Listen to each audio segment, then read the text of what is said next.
Well, Jeep's broke again.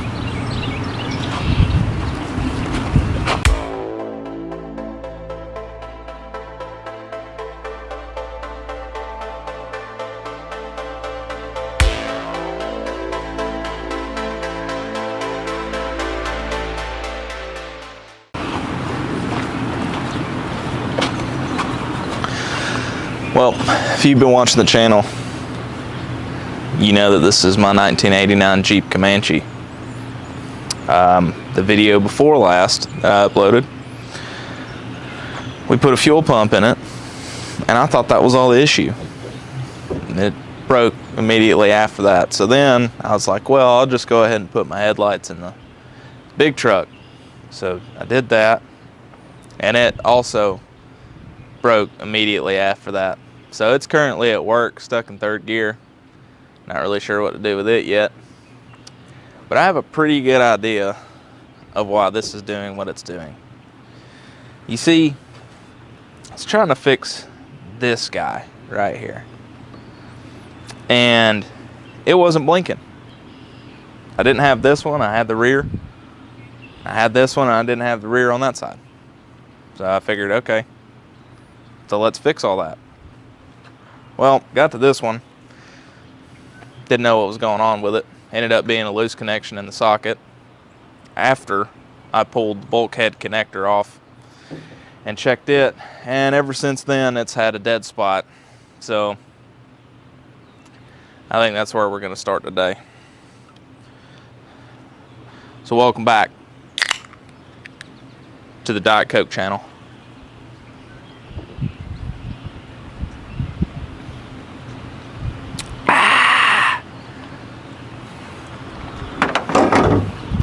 Oh God, oh, put that right there. Our little coolant tank seems to be empty. Is it leaking? I hope not. Okay, let me get you in here.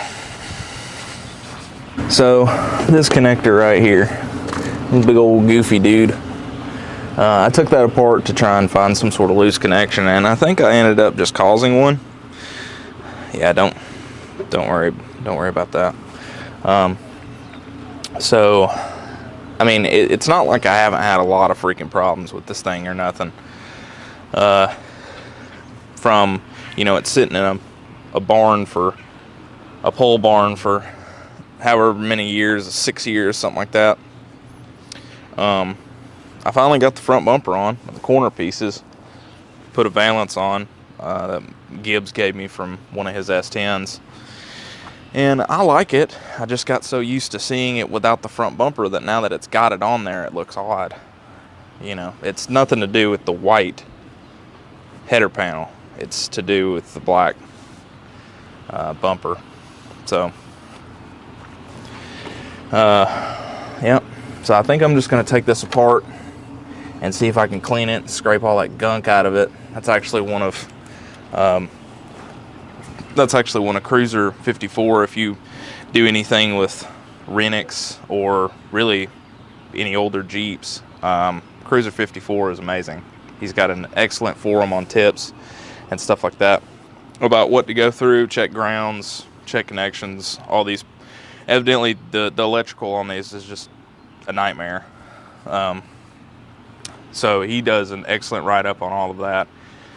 I suggest you go on there if you have an older Jeep with any sort of problems. This one being a Renix, it ends up having a little bit more issues, but everything surrounding the motor is junk, but the motor itself is amazing. So if we can just get the motor to do what it needs to do because it's so electronically controlled, it'll be fine. It'll go forever, because I think now it's already got 200 and something thousand miles. Let's see. Yep, 205. Yeah. Also, this is a neat little trick right here. Check this out. You don't even need a key. Bluetooth ignition. I mean, I have been trying to find the right socket for this for what seems like a freaking year. Where is that thing?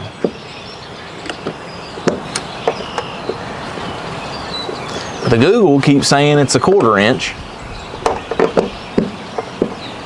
Okay, now I'm a believer. Just didn't get it in there right, I guess. There we go.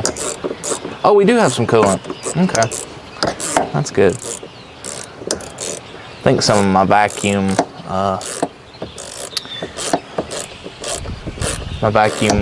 plugs are starting to come plugged. I deleted the EGR and some other things because you don't need that. So I took it off because I was trying to figure out why it didn't run right. Ended up being injectors. The injectors were completely ruined. But it happens that way sometimes.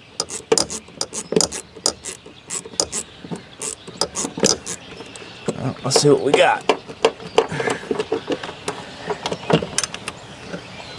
All right. This connector is a pain in the butt. I'm not even playing. You see that goopy crap? You probably can't. I don't understand this, is what I'm trying to say. I really, really don't understand this. So today, the mission is to clean all this out, repack it with dielectric grease. I mean, like, get it clean. And then, or at least as clean as we can. And then slowly bend those terminals one by one to squeeze these spades a little bit better.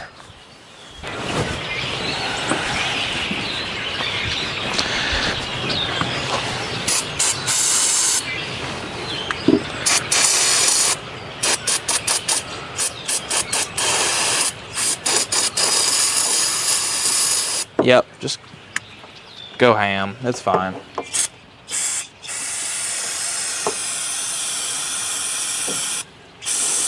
I'm using the electronic safety spray. Yeah, that's my dog. That's little Opal.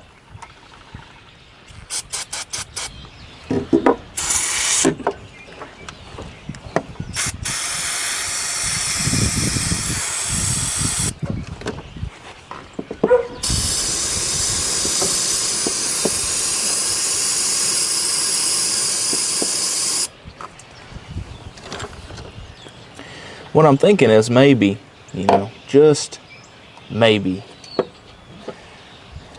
we can get this thing to act right. Maybe.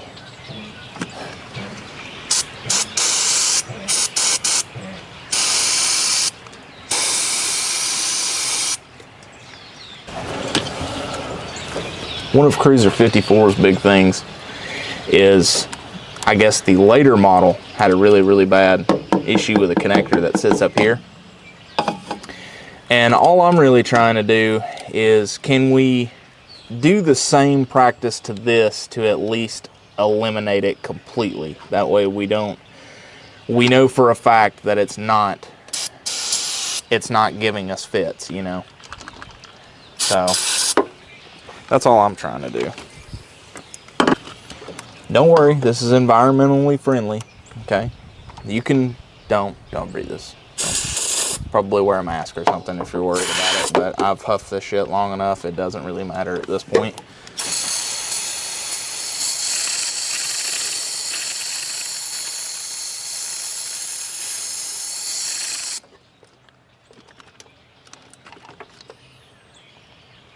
Seems to be doing all right though. It's just kind of chewing away at that stuff.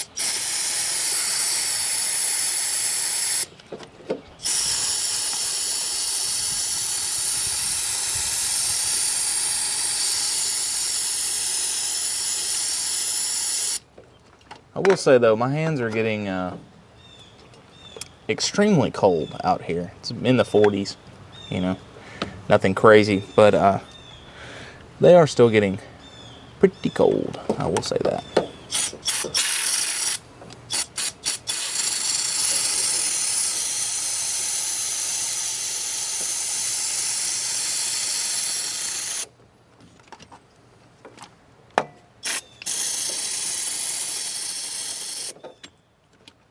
I'm gonna go get some paper towels and start using my screwdriver to get some of that big stuff out.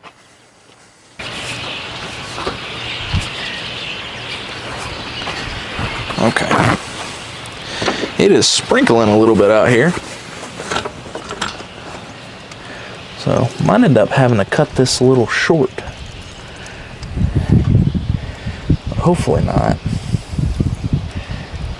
See, like this crap, like why is this in here?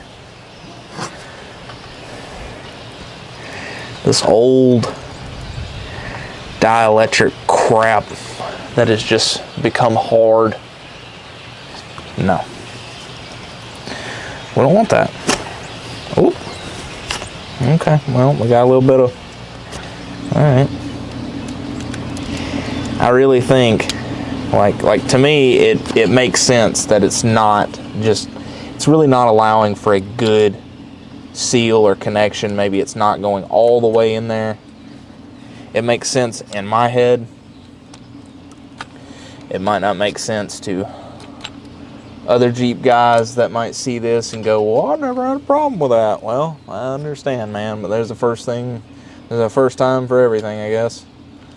So we're just gonna see and get all this resin out. This literally looks like the stuff I'd scrape out of a, never mind. Never mind. Just don't even pay attention to that. Damn it.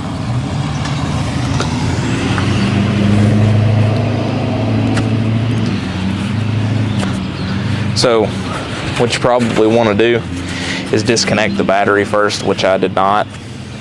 And it sparked a little bit, so I probably blew some random fuse.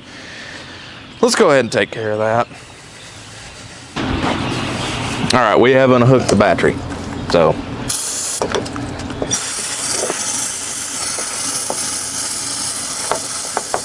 now commence with all the stuff.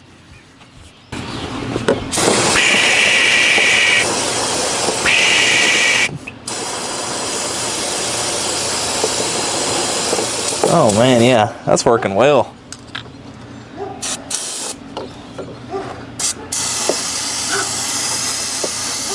Oh yeah, man. That's working real well. Getting all up in there.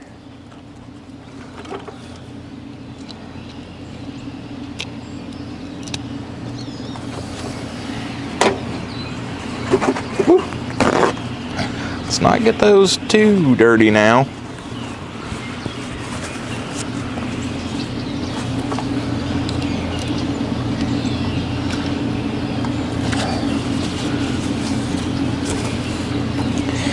I know this is probably boring. If it's too boring for you, you can just fast forward or something to the good part, maybe. If there's a good part. I hope so. Maybe we'll be driving this in a minute. Who knows? Or maybe we'll be exactly where we were before, or worse. Who knows? Who knows, buddy? But I tell you what, there's a lot of crap in here. And I don't know why they had to use something that was just going to become a solid. Like it's literally, it's not even, it's like I'm scraping plastic out of here. Literally like I'm scraping hot plastic. That is just wild.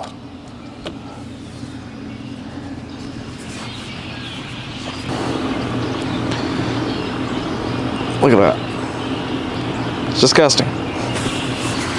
Also, I ended up figuring out why my last video looked like this instead of like this. It's because the aspect ratio was completely wrong. Had it set on 1:1 instead of 9/16, I believe, which is for, you know, YouTube. 1.1 isn't, for some reason, it doesn't jive well, I guess. So yeah, fun fact. Quit. Quit. I don't want you to go anywhere.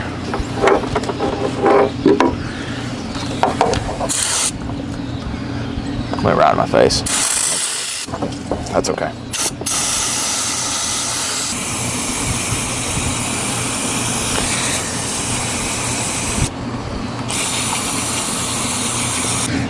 So, I lost that forever.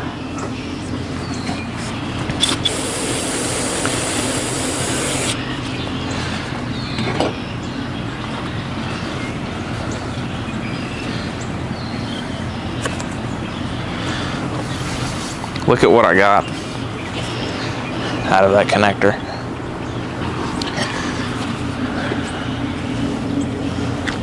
See, that is much better. It's not perfect, but much better. So these are the pins down here that I'm talking about beside the brake booster that I'm just gonna barely hit with the old flathead just to squeeze them a little bit. And then I'm gonna try and find some dielectric grease. Let this dry out a little bit, slap some in it, and then right back. Well, that pretty much checks out that I don't have any. But, I think we're gonna roll with it for now.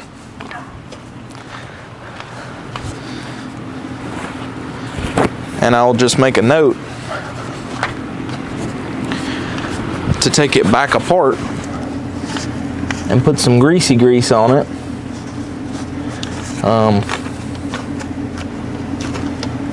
Whenever I get some.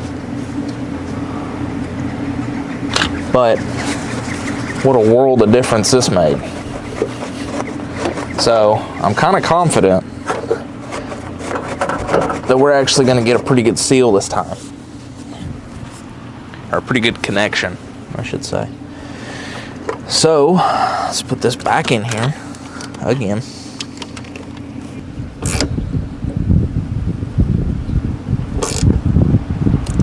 We're not trying to strip that thing out, but we do want it to connect well.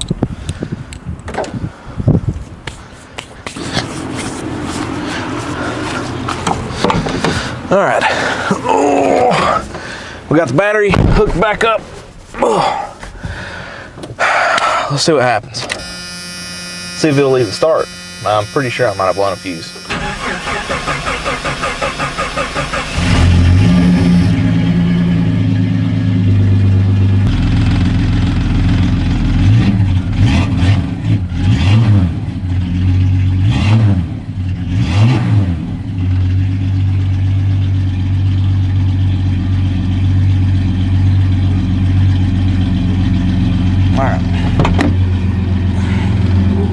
Alright, let's go see what it does real quick. I'm not very hopeful, but you never know, you know. That's why you just kind of have to stick the dang things on the road and see what happens.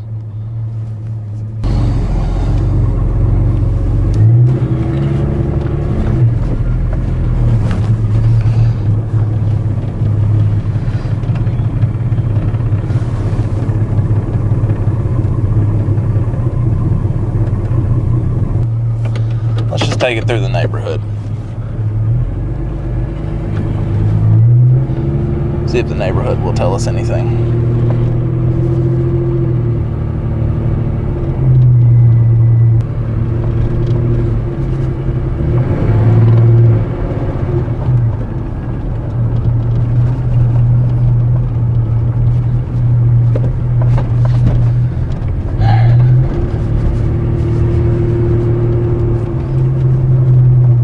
So basically all we're gonna do is run it out of the neighborhood real quick, see if we can make a loop. If it doesn't skip at all, I'll probably give it a chance. If it skips even once, I'll know that it didn't fix it. Because it did the last time I tinkered with it.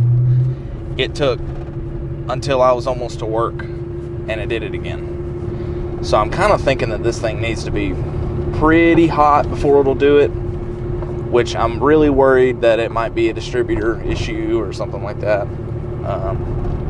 You know, they're pretty common with heat. Something will expand, crack, you know, your lightning just starts going every which way, and who would-he? So I'm gonna get out here and I'm just gonna beat the guts out of this thing. I mean, honestly, and we're just gonna see. Well, look out now, Speed Racer.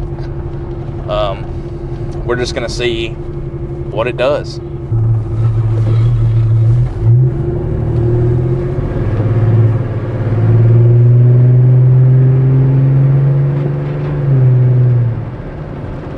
What was that? There's just stuff blowing out of this thing, I guess. Nope, there it was. Nope, I have nothing at all. Oh, wow. Okay. Nothing. I'm pretty sure, yep, it just died. Dang it. Alright, hang on. Alright, let's see if we can get it back home now, because it completely died. So let's see if we can just get it back in the neighborhood and coast, because I don't really want it to do that again. Take it slow now. It did not like me romping on it and then letting go. Nope, there it was. There it is again. Dang. No. Dang it. Alright. Well, now it's not even letting me really get anywhere, so let's see if we can start it back up. Just get it home.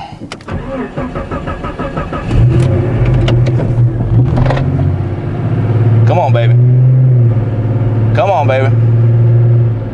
I guess we're getting about 10 to 15 seconds of run time, maybe, before this thing acts up. So I don't know what's going on with it. I'm just not happy with something.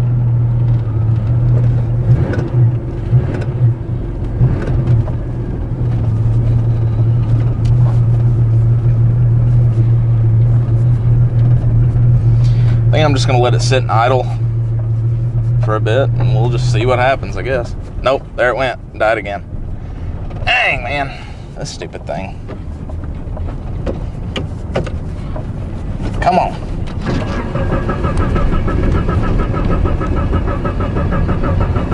Okay. I guess it doesn't like to be rolling while I'm doing that.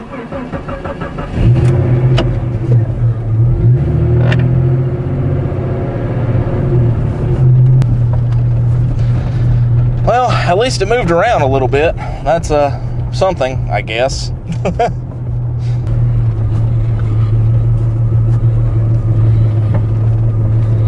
Okay.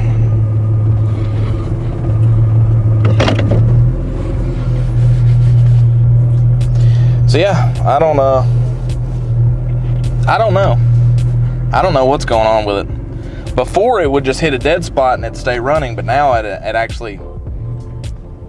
Yeah, there it went. Died again. But it'll crank right back up. So I don't know what's up with that. But it just dies now. Before it wouldn't just die, it'd fall on its face for a bit and you could kind of go back and forth with it. I guess something is finally just crapped out, I don't know. But it's like literally you're just turning the truck off, kind of. So if any of you Renix guys have dealt with this or you've seen it, let me know. Like, message me or put it down in the comments, like, please, because I am trying to figure this out. I really want to be able to drive this truck again, but I mean, literally all the problems started right after I see it died again. But it'll start right back up. That doesn't make any sense to me. All the problems started right after I messed with the turn signal and unplugged that bulkhead. As soon as I unplugged that bulkhead, it has not ran right since. Like, I barely got home that one day. The day after I put the fuel pump in it, ran all the way to work, And then on my way to work, I mean, it was like I did 35 all the way. And it was, I mean, that's kind of a trek going up and down hills, just constantly going back and forth a bit, you know, on, off, on, off, on, off. So yeah, I need help figuring this out.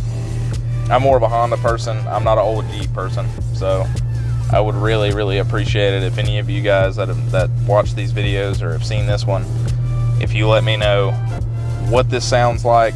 I've replaced so many things already. I've checked rocker arms, made sure that was fine. Head gasket's not blown. Map sensor, vacuum harness is good. EGR, of course, is blocked off. I've got it blocked off with a plate. Ignition coil, I've done clearly wires, plugs. I've done O2 sensor, I've done engine coolant temp sensor, I've done crankshaft position sensor. Did both TPS sensors and the idle air control valve. Did both of those. I've cleaned the throttle body. I've cleaned the intake. I don't have any vacuum leaks that I know of, unless they're like literally on the manifold itself. But yeah, I've replaced so many things. I indexed the distributor from Cruiser 54, refreshed my grounds. I've added a ground for the fuel pump. Of course, now I have another fuel pump in it. Replaced the injectors. I haven't replaced any really fuel lines or the fuel pressure regulator. I haven't replaced the distributor itself. And of course, you know, the switch is wonky because you can start it without a key. So that's something. But yeah, just let me know what you guys think, because I would really, really like to get this thing back on the road. It's actually staying running now. It hasn't died again yet. So I don't know if it just needs to relearn or what, but I'll keep you guys updated. I really appreciate it if you watch this. Just me being stupid and just kind of figuring it out as I go, you know. So I guess I'll see you guys next time.